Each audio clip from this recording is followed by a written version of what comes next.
Idinaan ng mga taga-suporta ni Rene Baterbonia sa isang marathon ang paghingi ng hustisya para sa nasawing student athlete.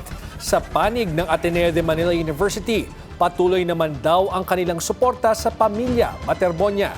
Yan ang Agenda Weekend Report ni Richard Grande mula sa Talagcogon, Agusan del Sur.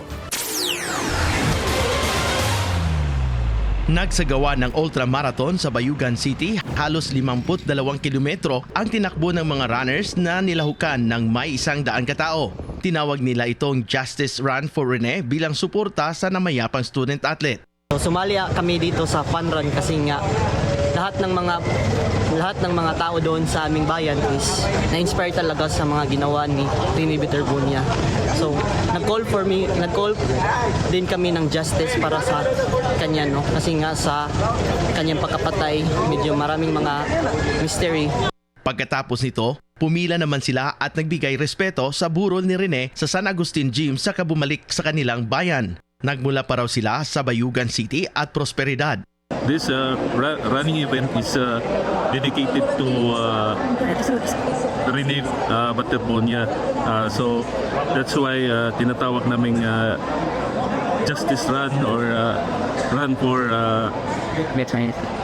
Rene Baterbonia. Na ano namin na dami palang taga-suporta si Rene Baterbonia. Nagbahagi naman ng update ang Ateneo de Manila University sa kanilang social media at iginiit ang koordinasyon at pag-alalay sa naulilang pamilya ni Rene Baterbonia at Divine Adili. Sa Miyerkules, June 24, nakatakda ang libing ni Baterbonia. Pagtitiyak pa ng ADMU, patuloy ang kanilang suporta at pagtulong sa kanyang pamilya, kabilang ang educational assistance sa mga kapatid ng namayapang batang atleta. Para sa Agenda Weekend, Richard Grande, Pidiunary News Channel, Agusan del Sur. Bumisita si Nigerian Ambassador to the Philippines, Regina Andona, sa candlelight service para kay Divine Adili.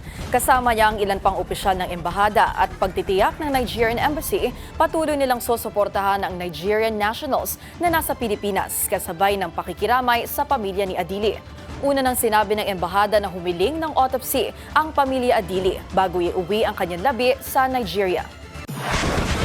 Tiniyak ng Ateneo de Manila University ang patuloy na pag-aalay o pag-alalay sa pamilya ni Divine Adili. Ayon sa ADMU, pinaplansya na nila ang repatriation sa kanyang labi pa Nigeria.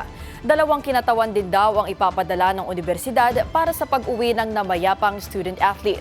Habang inaayos pa raw ang mga dokumento at travel arrangements, kasabay ng koordinasyon sa pamilya Adili, tiniyak nilang maiiuwi ang labi ni Divine sa Nigeria ng maayos at may buong paggalang.